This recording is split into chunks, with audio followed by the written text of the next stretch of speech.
ईषत्प्रफुल्ल सरसीरुहनारिकेल पूगद्रुमादिसु मनोहर पालिकानाम् आवाति मन्दमनिलः सह दिव्यगन्धैः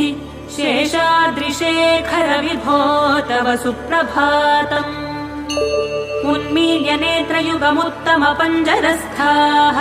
पात्रावशिष्टकदलीफलपायसानि भुक्त्वा सलीलमथकेलिशुकाः पठन्ति शेषाद्रिशेखर विभो तव सुप्रभातम् तन्त्री प्रकर्ष मधुरस्वनया विपञ्च्य गायत्यनन्तचरितम् तव नारदोऽपि भाषा समग्रमसकृत्करचार रम्यम् शेषाद्रिशेखर विभो